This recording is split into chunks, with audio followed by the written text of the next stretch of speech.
예, 여러분 이 시간에 우리 말씀을 통해서 심령의 새 은혜 임하기를 하나님의 이름으로 축복합니다. 예전에 지난 교회에서 그 한 가정을 신방했다가 겪었던 사건을 제가 항상 그 잊지를 못합니다. 이 신방받은 가정은 연세가 7순이 넘으셨고, 그리고 다른 교회 다니시다가 이렇게 이사 오신 지 얼마 안 되는 여집사님이셨습니다. 그리고 그 집에는 그 여집사님의 그 아드님이 한 40이 넘으셨는데, 이 교통사고로 인하여서 이렇게 좀 다리를 쓰지 못하는 그런 조금 좀 불편하신 장애를 갖고 있는 아드님과, 그다음에 그 아드님의 딸이 되는 그 초등학교 그 어린 손녀딸, 이렇게 할머니, 그다음에 아들, 그다음에 손녀딸이 있는 이 세 사람이 8평짜리의 임대 아파트에 사는 그런 가정이었습니다. 이 경제적으로 참 어려울 뿐만 아니라 여러모로 참 이렇게 형편이 어려웠던 그런 가정이었습니다. 그 가정에 이제 신방을 하고서요, 이렇게 저와 이제 교구 총무 되시는 권사님, 그 다음에 구역장님, 그리고 또 신방 받는 집사님, 이렇게 네 사람이 앉아가지고 예배를 드리는데요. 제가 그 찬송 부르기 전에 집사님 혹시 좋아하시는 찬송 있으세요? 우리 그 찬송 같이 들으십시다 그랬더니 연세 많은 집사님이 71장이라고 반사적으로 바로 말씀을 하셨습니다.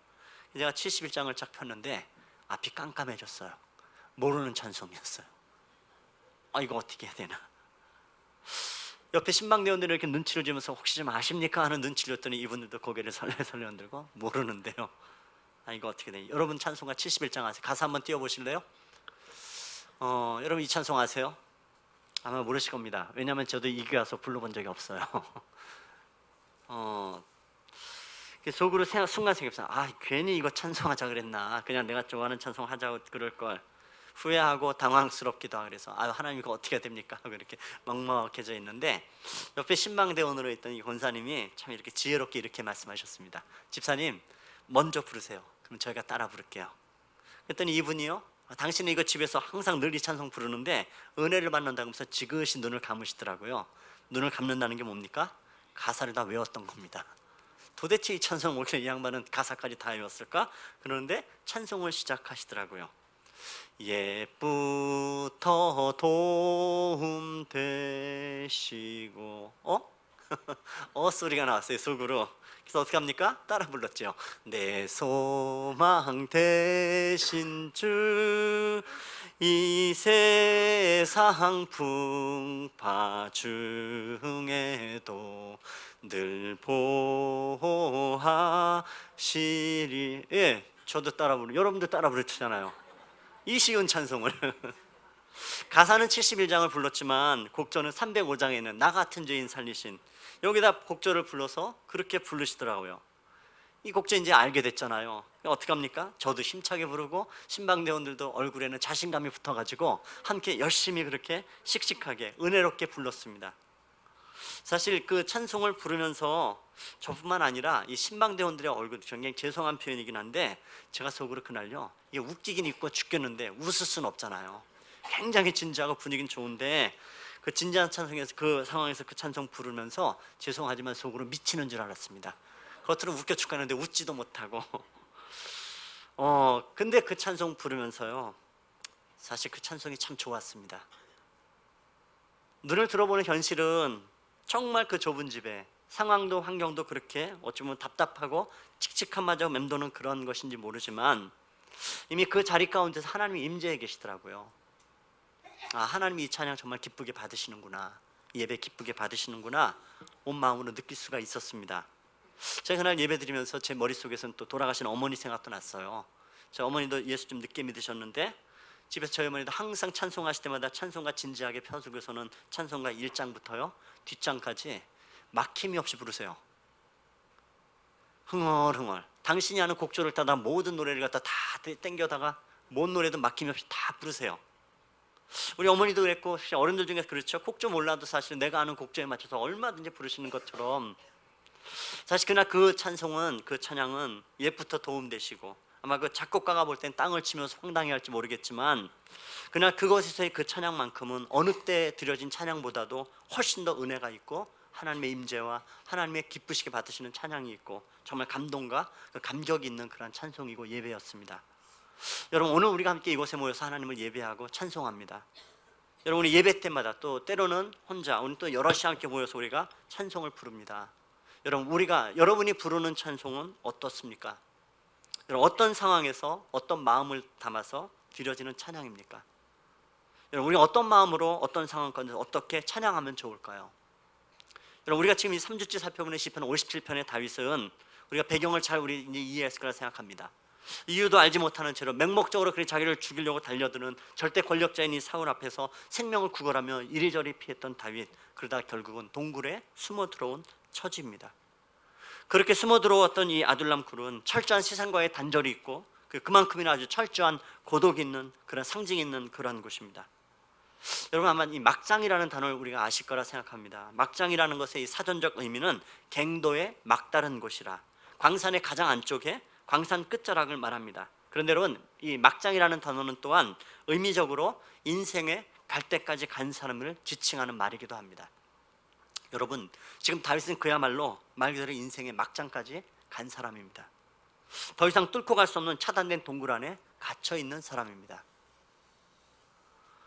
그런데 참 놀라운 것은 뭐냐 하면, 다윗은 지금 이 고독하고 우울한 인생의 막장에 실패를 상징하는 이 동굴에서 지금 노래를 부르고 있다는 사실입니다. 여러분, 7절 말씀을 보실까요? 7절 우리 같이 읽어보십시다. 하나님이여, 내 마음이 확정되었고 내 마음이 확정되었사오니 내가 노래하고 내가 찬송하리이다. 예, 여러분, 노래야 부를 수 있죠. 근데 지금 다윗은 어때요? 노래를 부를 수 있는 처지와 상황이 아닙니다.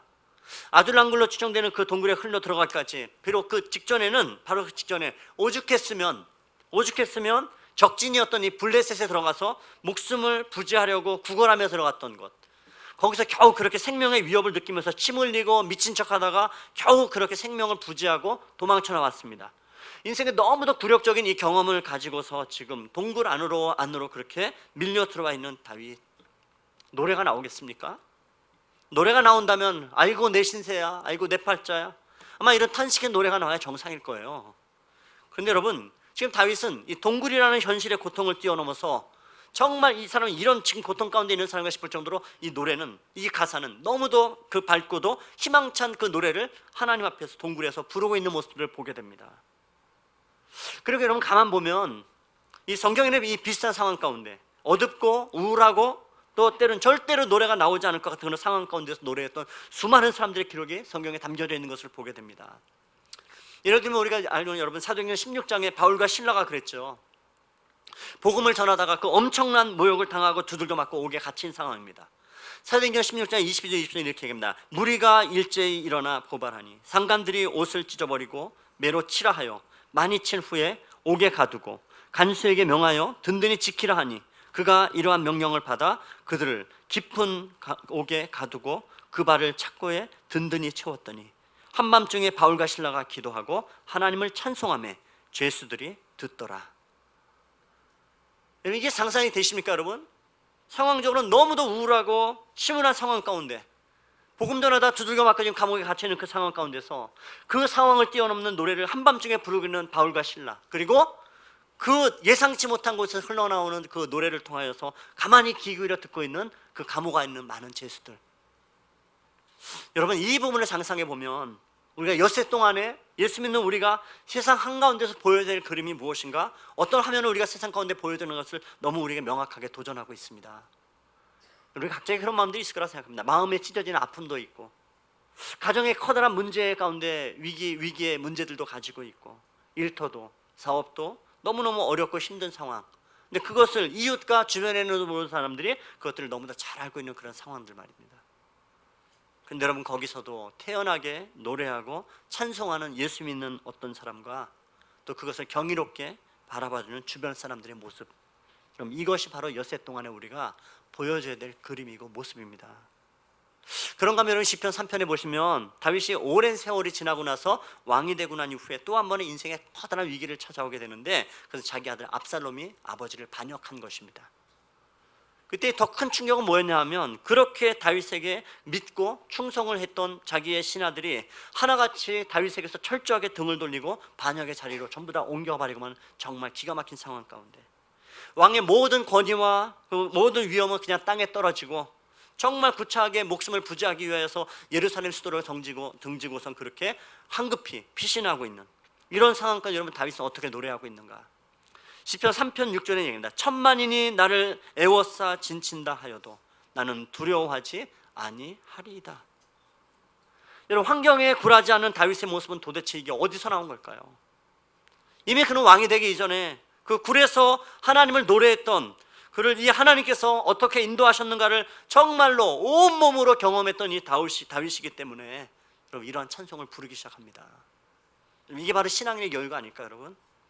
그런가 하면 여러분, 우리가 묵상하고 있는 지금 욥기에 보면, 욥기 35장 10절에 보시면은 나를 지으신 하나님 곧 사람으로 밤중에 노래하게 하시며, 여러분 이 표현 멋지지 않으세요? 한밤중에 노래하게 하시는 하나님. 여러분, 우리가 앞에서 살펴봤던 이 욥기는 정말로 이 불가사의한 일들을 정말 겪었는데, 그 욥이 이 모든 것들을 밤중에 노래하시는 하나님의 그렇게 가능했던 이유를 함축적으로 설명합니다. 하나님이 이런 분이시지. 여러분, 지금 여러분 가운데 어떤 어려움 가운데 봉착되어 계신가요? 날은 덥지요. 상황은 답답하죠. 여러분 마음속에 허전함 가운데 텅 빈 마음도 가지고 있죠. 이것 하나 누구에게 나눌 사람도 없고 갈기갈기 여러분 찢어진 마음으로 있는 분 계시지 않습니까? 여러분, 그렇다면 지금은 바로 그 사람으로 밤중에 노래하게 하시는 하나님을 바라볼 때입니다. 그 하나님과 더불어서 동굴에서 노래를 한다면 일이 잘 풀리는 대낮에도 부르지 못했던 정말 보다 본질적인 깊이 있는 찬양의 노래를 부를 수가 있을 것입니다. 오히려 잘 나가던 대낮에는 깨닫지 못했던 보다도 정말 심오한 영적인 노래를 부를 수 있는 것이 이 밤중에 노래하게 하시는 하나님과 교제할 때 일어날 수 있습니다. 여러분, 우리는 지금 이 3주 동안에 걸쳐서 이 묵상한 20편, 57편의 말씀을 가지고 어떻게 하면 이런 우리 인생의 동굴에서 희망을 노래할 수 있을까? 어떻게 하면 우리의 영혼의 밤중에서 내가 노래하는 그 하나님과 더불어서 고통 가운데 하나님을 찬송할 수 있을까? 오늘 정말 우리의 본문의 이 말씀들을 중심으로 몇 가지 대안들을 우리가 살펴보고, 이것 정말로 우리가 우리 삶의 기도 제목 삼고 정말 우리가 밤중에 노래하고 우리 날마다 우리 영혼이 그렇게 동굴에서 노래하는 사람 됐으면 참 좋겠습니다. 여러분, 정말로 우리가 밤중에 우리의 동굴에서 노래하기를 원하는 그렇다면 첫 번째 기억은 무엇이냐면 찬양하기를 의지적으로 결단하셔야 됩니다. 어려움 속에 나는 노래한다. 나는 내 상황이 어떠하든 간에 하나님을 찬양하고 높인다. 이것이 정말 중요한 첫 번째 단추입니다. 나는 그 하나님을 의지적으로 결단할 것이다. 여러분, 시편 57편의 전체 구절을 보면 굉장히 이것이 흥미롭게 올라갑니다. 여러분, 앞서 그 1절과 2절을 기억하시죠? 다윗은 지금 위기 가운데 다른 데 찾아가지 않고 하나님께로 달려갔습니다. 내가 지존하신 하나님께 부르짖고 모든 것을 그렇게 이루시는 하나님께 피하여서 난 동굴에서 기도합니다. 3절에 이 다윗이요, 그랬더니 믿음으로 바로 작동하고 반응하기 시작해요. 그가 하늘에서 보내서 나를 삼키려는 자의 비방에서 나를 구원하실지라 하나님이 그의 인자와 진리를 보내시리로다. 어떻게 믿음이 작동합니다. 하나님께 피하고 기도하고 하나님 바라봤더니 그렇지, 하나님께서 삼키려는 자의 비방에서 나를 구원하실 거야. 그 믿음이 작동합니다. 동굴에서 하나님의 은혜를 누리기 시작해요. 충분히 그럴 수 있죠. 근데 여러분, 문제는 뭐냐면 4절과 5절입니다 3절까지 그렇게 마음을 다지고선 하나님을 노래하고 찬송하는데, 그는 4절에 금방 얘기합니다. 내 영혼은 그렇게 사자들 가운데 누워있고 불사르는 자들 가운데 난 누워있고 그들의 이는 창과 화살과 날카로운 칼이라. 방금 전까지도 하나님의 인재를 찬송했던 그가, 하나님은 나를 괴롭히는 저들을 갖다가 멸하실 것이야, 할렐루야, 하나님이 일하실 거지, 그렇지, 그랬는데요, 금방 또 자신의 현실 앞에서 그렇게 심취에 빠지고 마는 이 다윗을 보게 됩니다. 여러분, 근데요, 이게 사실 여러분 인간의 실존입니다. 우리 이런 다윗 여러분 이해하기 쉽지 않습니까? 예배 때 하나님을 만나요. 하나님의 은혜를 받으면 자신만만하게 이 문제 하나님이 반드시 해결하신다. 하나님 앞에 꿈과 희망을 가지고 내 영혼이 일어섭니다. 그런데 집에 가서 보니까 바뀐 건 하나도 없어요. 집에는 여전히 나를 불사르는 그 인간이 떡하니 누워있는 겁니다. 하나님의 약속의 말씀을 굳건히 부여잡고 내 마음이 일어섰는데 내일 당장 출근하면 사방에 데려두는 시퍼렇게 눈을 뜨고 오히려 더욱더 강렬하게 그렇게 달려듭니다. 그렇게 은혜롭게 감격하고 기도의 응답도 있고 환경을 뛰어넘는 찬송도 했는데 도대체 현실을 보니까는 대적의 이빨은 여전히 창과 화살이고 날카로운 칼이라. 마치 여러분 그 베드로가 그 풍랑이는 믿음을 가지고 풍랑이는 무리를 갖다가 담대하게 놀라운 경험을 걷던 그 베드로가 금방 또 그 물을 보면서 그 풍랑이는 물을 보면서 놀라고 빠져들고 있는 것처럼, 그럼 바로 이것이 우리의 모습이 아닐까요? 여러분, 정말 중요한 건데 5절입니다. 우리 5절 읽어보십시다. 5절입니다. 하나님이여, 주는 하늘 위에 높이 들리시며 주의 영광이 온 세계 위에 높아지기를 원하나이다. 그래서 또 다시 일어납니다. 근데 또 다시 6절을 보십시오. 6절 읽읍시다. 그들이 내 걸음을 막으려고 그물을 준비하였으니 내 영혼이 억울하도다. 웅덩이를 팠으나 자기들이 그 중에 빠졌도다. 또다시 주저앉아 버리죠. 그리고 또다시 7절 또다시 읽읍시다. 하나님이여 내 마음이 확정되었고 내 마음이 확정되었사오니 내가 노래하고 내가 찬송하리이다. 여러분 정말로 그렇게 업다운이 계속 반복되죠. 엎치락 뒤치락 그 영혼에 너를 띄듯이 그렇게 정신 없습니다. 영혼에 너를 띄고 있다고요. 여러분 근데 다윗의 정직함이 여기에 있지 않습니까? 우리 충분히 이해돼요. 왜요? 우리도 매일 그렇게 살잖아요. 성경의 위대함이 여기 있습니다. 여러분 하나님은요 아세요. 이렇게 업됐다 다운됐다 하나님은 항상 동일하신데 하나님 앞에서 내 영혼이 일어섰다 주저앉았다 그러는 거예요. 하나님 우리를 아세요. 엎치락 뒤치락하는 우리의 영혼을 너무 잘 아시고 그것을 허용하시는 분이 하나님이십니다. 이게 바로 우리의 모습 아닙니까? 힘들고 어려운 상황 가운데 믿음으로 주께로 피하면 구원하시는 하나님의 은혜로 내가 일어선 것 같고 기뻐하다가도 금방 또 4절처럼 낙심에 낭망의 절벽으로 굴러떨어지는 것. 어찌 보면 여러분 지난 한 주간도 그러지 않았을까요? 시편 50편의 말씀으로 내 영혼이 소생하고 일어서는 듯 했는데 또다시 주중에 빠른 사람은 월요일날 그냥 아니면 어떤 사람은 인문을 박차고 나가면서까지도 그렇게 낙심하고 바닥으로 꺼져지는 내 영혼을 발견하는 이런 오락가락하는 업됐다 다운됐다 여러분 널뛰는 것이 계속해서 일어나는 거예요. 여러분 그런데 언제 이것에 단절이 일어나요? 7절 다윗의 얘기입니다. 하나님이여 내 마음이 확정되고 확정되었사오니 내가 노래하고 내가 찬송하리이다. 여러분 환경 가운데 엎치락 뒤치락 하는 것이 우리의 인생의 모습입니다. 오늘 은혜 받고 내일 무너지는 게 우리의 인생의 연약함입니다. 아니 여러분 이 자리에서 은혜 받고 저문을 박차고 나가는 그 순간에 낙심하는 것이 우리의 모습입니다. 그게 우리입니다.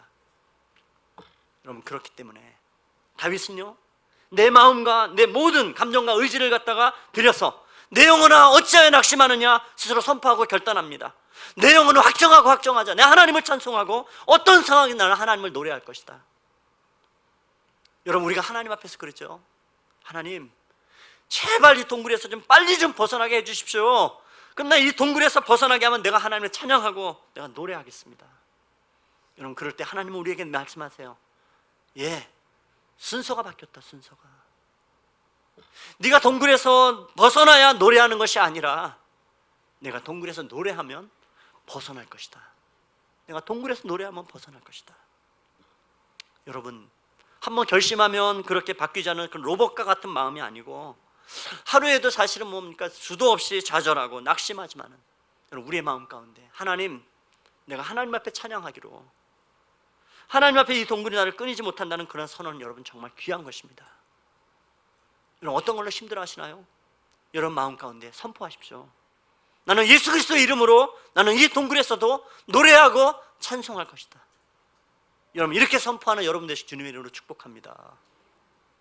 여러분 두 번째로 그런가 하면 동굴에서 노래하기를 원한다면요 이 동굴의 가정이 인생에 결코 손해가 아님을 기억하십시오.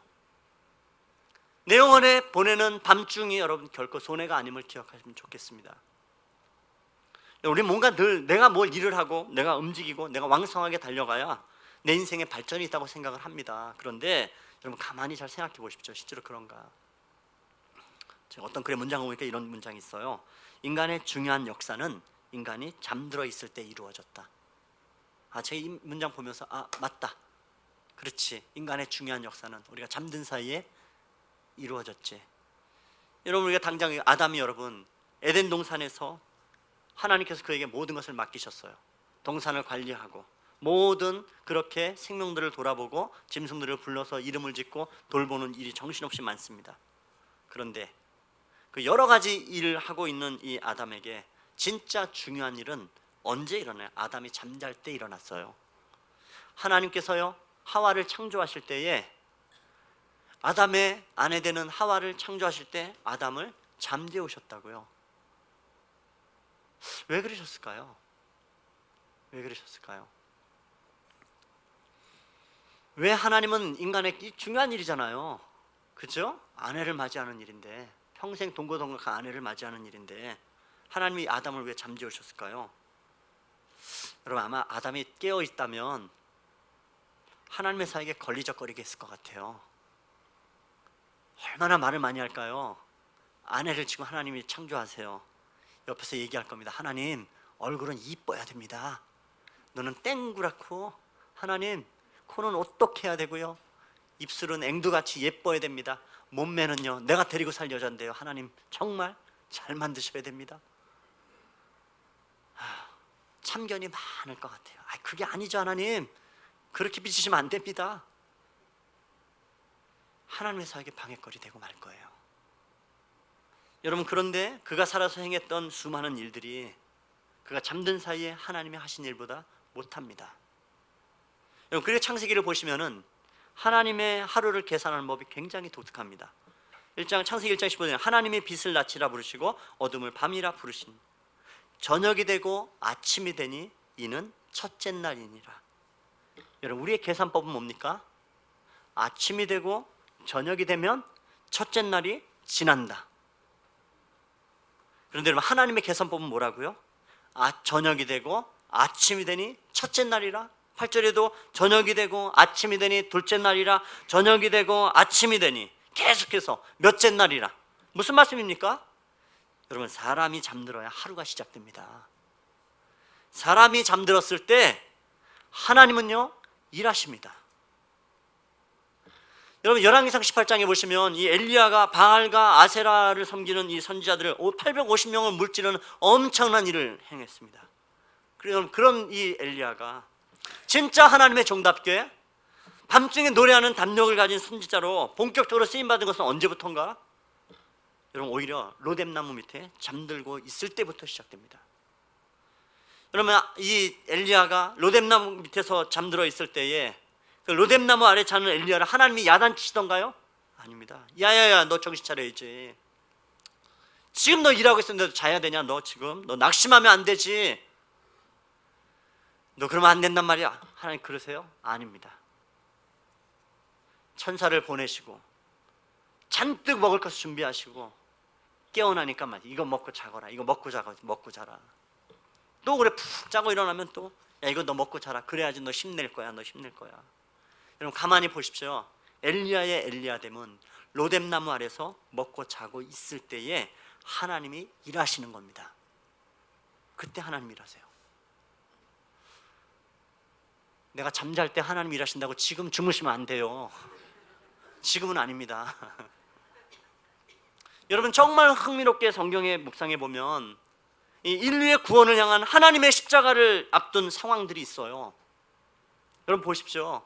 그 겟세마네 동산에서 십자가를 앞에 두고 정말 그렇게 처절하고 진지하게 열심히 기도하시는 주님 앞에 제자들은 뭘 하고 있습니까? 베드로를 위시해서 다 같이 잠듭니다.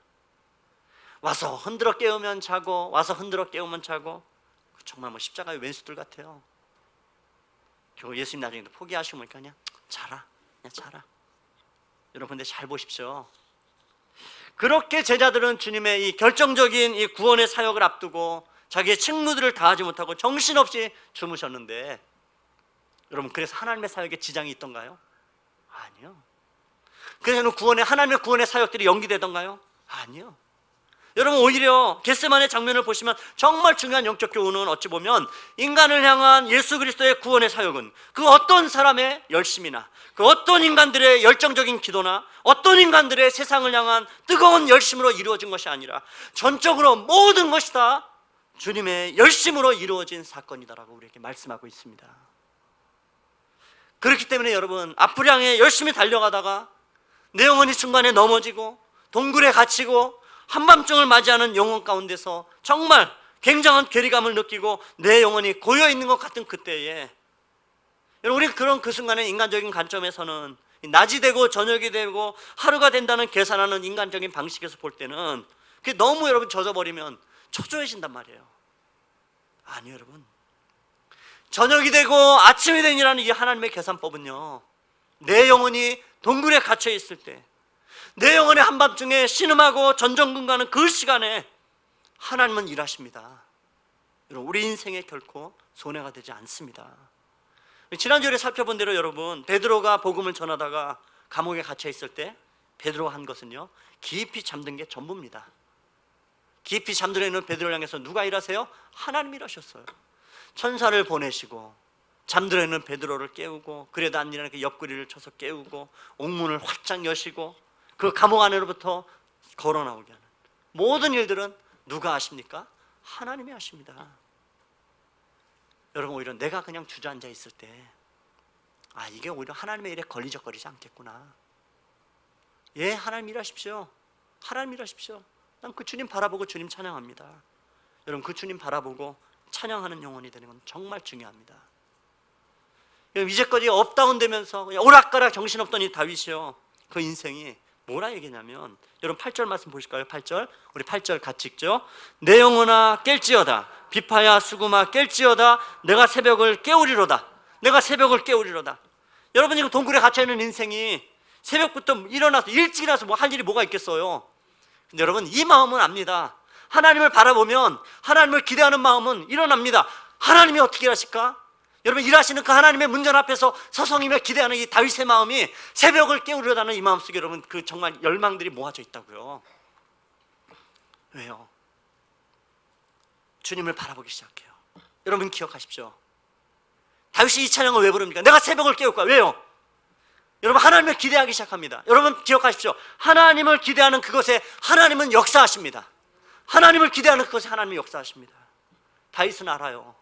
이래도 해보고 저래도 해보고 안 되는 인생, 그 동굴에 갇혀있는 인생, 어둠 가운데 한밤중을 맞이하는 내 인생, 이 동굴에 갇혀있을 때에 비로소 하나님이 보이기 시작합니다. 그리고 그 하나님의 역사를 기대하기 시작합니다. 이 고백은 믿음의 사람들의 동일한 고백이에요. 여러분, 이번 주에 묵상했던 욥이 그 고백을 똑같이 하잖아요.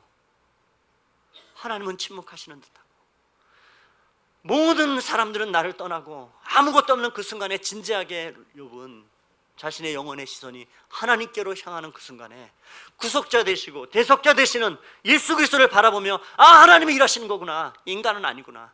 누구를 부여잡아도 인생은 내 인생의 문제를 해결할 수 없는데 하나님을 하시는구나. 여러분, 그 시선을 바라보는 것입니다. 여러분, 하나님의 인생 가운데 밤을 주세요. 일할 수 없도록 불을 끄시고 조용한 시간을 주세요. 여러분, 하나님은 불을 끄셨는데 인간은 전등을 켜고 밤을 새우도록 난리를 칩니다. 여러분, 그 일이 해결이 되던가요? 아니에요.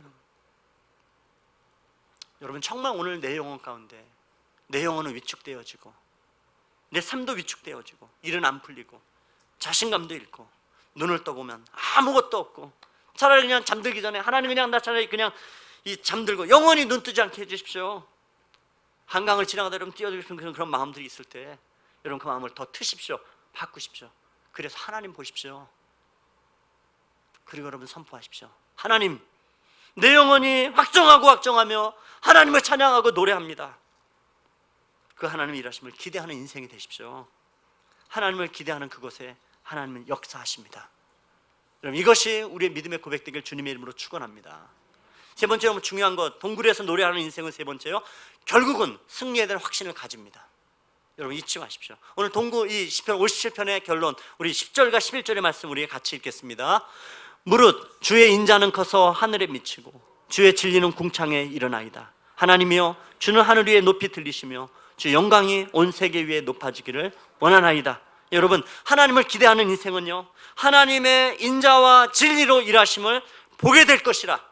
여러분, 우리가 3절에 자세히 언급하지 않은 것 중에 하나는 무엇이냐면, 그 하반절에 보면 인자와 진리를 보내시리니, 여러분, 인자와 진리로 답변하시는 분이 누구십니까? 예수 그리스도십니다. 진리로 인자하심으로 우리의 인생을 이끌어 가시는 예수 그리스도, 그분이 일하신다고요. 그리고 여러분, 그 예수 그리스도의 승리에 대한 확신을 갖게 됩니다. 그리고 다윗은 비로소 하나님은 온 세계, 인생의 내 문제 가운데, 동굴 가운데 묶여있는 내 인생이 아니고, 내 영혼은 내 현실의 문제를 뚫고 일어나서 모든 세상 가운데 통치하시나 하나님을 보고 그 하나님을 찬송할 것이다. 하나님을 바라보는 자는 찬양 가운데 나갑니다. 왜요? 승리의 영광을 찬송할 수 있기 때문에요. 우리가 잘 아는 것처럼 2차 세계대전은 연합군의 승리로 끝난 전쟁입니다. 분명히 2차 세계대전 연합군들이 승리했지만 여러분, 그럼에도 1차 세계대전 당시에 있던 수많은 전투 가운데서 연합군은 수도 없이 패했습니다. 히틀러는 국지전의 천재였다고 이야기를 하고, 그 당시에 이 히틀러의 참모진들의 이 장군들은 정말 탁월한 전쟁의 장군들이었습니다. 연합군은 수많은 전투에서 깨지고 실패하고 무너지는 것이 계속해서 반복돼 왔어요. 그렇지만 그럼에도 불구하고 결국은 2차 세계대전의 승리는요, 연합국의 승리로 끝나버렸습니다. 여러분, 우리가 즐겨보는 드라마들 보십시오. 주인공은요 항상 그래요. 일도 안 되고 괴롭힘 당하고 고전하고 낑낑거리고 버겁게 살아갑니다. 반면에 악당은요 계속해서 승승장구합니다. 여러분, 우린 그 드라마의 이 악당의 승승장구를 보면서 우리가 분노 게이지도 막 같이 올라가지만, 그럴 때마다 여러분 시청률도 같이 올라가더라고요. 계속해서 짜증나게도 주인공은 패배하고 오해받고 깨지고, 그러면서 참 용하게도 들장미 소녀 캔디처럼 그래도 일어나서 웃고 일어서고 견디다가, 여러분 결국 마지막에 딱 2편 남겨두면 어떻게 됩니까? 주인공은 승리하고 악당은 무너지고 마는 것이 드라마입니다. 여러분, 우리 항상 그런 뻔한 결과를 알면서도 항상 속으면서 보는 것 아닙니까? 여러분, 확신은 있잖아요. 저 고통 가운데서도 주인공은 반드시 승리한다. 여러분, 드라마 보면서 그런 확신을 가지십니까? 여러분, 우리 인생 가운데 하나님이 우리를 바라보는 시선은 그거라고요. 여러분, 우리 자꾸 이 결과를 우리가 잘 알면서도 여러분 우리 자꾸 오락가락해요. 예수를 믿는다는 것은, 여러분 오해하지 말아야 될 것은, 날마다 시편 57편의 1절과 2절을 노래하면, 하나님께 기도하고 피합니다 하면 3절부터 17절까지 그냥 한 방에 인생의 승리를 주시는가? 그렇게 생각해도 여러분 오해입니다. 알잖아요, 여러분. 인생 그렇게 호락가락하지 않아요. 그러니까 우리 하루에도 몇 번씩 우리 마음도 널뛰듯이 오락가락하고 업다운 되죠. 아픔도 있고 깨어짐도 있고 상처도 있고, 때론 그래서 우리는 하나님 앞에 투덜거려요. 하나님 이게 뭡니까? 하나님이 의심스럽기도 하고. 여러분, 성경 시편에 보면 시편이 갖고 있는 매력은 이런 데 있어요. 시편에는 인간의 온갖 희노애락이 다 있습니다. 희노애락 속에 우리가요 흥분될 때 있어요. 억울해서 팔을 걷어붙이고, 하나님, 흥분해서 하나님께 대들고 삿대질해요. 하나님, 왜 왼수는 그냥 머리를 봅니까? 하나님, 저 왼수는 왜 승승장구하는데 내 인생은 왜 이렇게 고달프기만 합니까? 여러분, 그럼 우리의 모든 마음들을 하나님이 아세요. 허용하세요. 그래, 힘들지. 그렇지만 놓치지 말아라. 수많은 전투에서 네가 깨어지고 넘어지지만은 결국은 이 커다란 영적 전쟁 가운데서 너는 반드시 승리한다. 이것이 바로 예수 그리스도를 향한 우리의 인생을 향한 선포입니다. 하나님의 약속입니다. 그들을 행하시는 하나님의 각본이란 말이에요. 여러분, 초대교회 성도들이 정말 힘들고 어려웠습니다. 정말 어렵고 아픔과 눈물과 모든 고난이 찾아올 때마다 그들이 날마다 되뇌었던 노래는 그겁니다. 승리하신 예수 그리스도, 승리자 예수 그리스도. 여러분의 삶 가운데 자주 실패하고 깨어지고 상처받을 때마다 초대교회 성도들이 불렀던 승리자 예수 그리스도, 승리하게 하시는 예수 그리스도, 인자와 진리로 다가와서 우리로 하여금 승리를 부르게 하시는 예수 그리스도를 기억하십시오. 승리를 기억하십시오. 여러분, 히브리서 11장에 보면 믿음의 영웅들이 기록되어져 있습니다. 믿음의 대가들이 승리했던 노래에 대한 기록들이 있어요. 여러분, 근데 히브리서 20장을 가만히 들여다보면 거기에 삼손이 들어가 있어요. 가당치 않지 않습니까? 삼손이 어떤 인간입니까? 하나님이 그렇게 엄청난 능력과 은사를 주셨는데 그것 가지고 삼손은요 하나님 위해서 단 한 번도 일하지 않습니다. 기껏 그거 가지고 뭐예요? 그냥 여자들 밝히고 여자들 꽁문이나 쫓아다니다가 나중엔 두 눈 뽑히고서는 죽고 마는 것이 삼손이에요. 여러분, 11장이 어떤 자리인데 그 놀라운 믿음의 영웅의 명단 가운데 삼손이 들어가 있다고요? 말도 안 되죠. 그는 옆에 서면 실패한 인간처럼 보입니다. 그럼에도 끝까지 전투에서는 실패했지만 승리하신 예수 그리스도를 통해서 이 전쟁의 승리 가운데 삼손도 있다라고 우리에게 말씀합니다. 어차피 인생 승리하는 건데 뭐 그냥 될 대로 그냥 살아도 하나님이 승리케 하시는, 이러라고 여러분에게 말씀드리는 건 결코 아닙니다. 기억하십시오. 반대로 내가 믿음으로 살고자 몸부림쳤는데 난 여전히 실패하고 넘어지고 좌절하지만, 여러분 승리케 하시는 분은 하나님이십니다. 여러분이 전투에 져도 전쟁에 승리하는 그날에 당당히 우리의 이름을 넣으시는 분은 하나님이십니다. 삼손의 명단이 그 속에 들어가 있는 속에서 우리에게 말씀해, 삼손도 들어갔는데 너의 이름도 들어가는 거야. 너 승리하는 인생 되는 거야. 여러분 보십시오. 다윗이 좀 동굴에서 그 한밤중에 노래할 수 있었던 것은 무엇입니까? 내일 어떻게 될지 몰라요. 한 달 후에 당장 내 인생이 어떻게 될지 몰라요. 아니, 내일이 문제가 아니고 어찌 보면 오늘 당장 어떻게 될지 모릅니다. 근데 여러분 분명히 다윗이 기억하고 있는 것은 뭡니까? 나는 이렇게 무너지지 않는다. 하나님은 나를 기름 부으셨고 하나님의 이스라엘의 왕으로 세우시고 하나님은 그 일을 이루기까지 내 인생은 망하지 아니하며 걱정하지 마라. 난 절대 죽지 않는다. 하나님이 내 인생을 이끄신다. 그 하나님 누구신데? 인자와 진리의 예수 그리스도는 반드시 승리를 주시고 하나님은 온 세계 위에 모든 승리의 찬송의 영광을 받으실 것이다. 그럼 이것이 다윗의 고백입니다. 그 다윗은 우리에게 얘기합니다. 오늘 우리에게 고달픈 인생 가고 있는 우리 향해, 실패하는 우리의 인생을 향해서 그 전투 한 번 졌다고 그렇게 기죽고 낙심하지 말아라. 하나님이 함께 하신다. 하나님이 마침내 우리 인생 가운데 승리의 노래를 부르게 하실 것이다. 여러분 그 하나님은요, 그저 우리의 동굴 속에 갇혀있는 하나님이 아니고 오늘 내 상황 속에서 전전긍긍하고 있는 내 영혼 가운데 닫혀있는 것으로 하나님은 우리의 인생 끝내지 아니하시고 그 모든 동굴을 박차고 일어나서 온 세계 가운데 통치하신 하나님을 찬송하고 그 하나님의 승리의 위대하심의 영광들을 바라보는 것이 하나님의 백성이라 말씀합니다. 여러분 이 말씀 기억하면서요, 막다른 동굴에서 내 영혼이 확정하고 또 확정하면서 이 노래를 부르는, 승리의 노래를 부르는, 오늘 여러분의 마음속에 5절과 같이 머물러 있어도 하나님 앞에 찬송하십시오. 하나님 주는 하늘의 높이 들리시고 주 영광은 온 세계에 그렇게 높아지기를 원합니다. 여러분 승리하신 그 하나님의 은혜를 맛본 사람이 있거든. 다시 11절에 이 찬송을 들으십시다.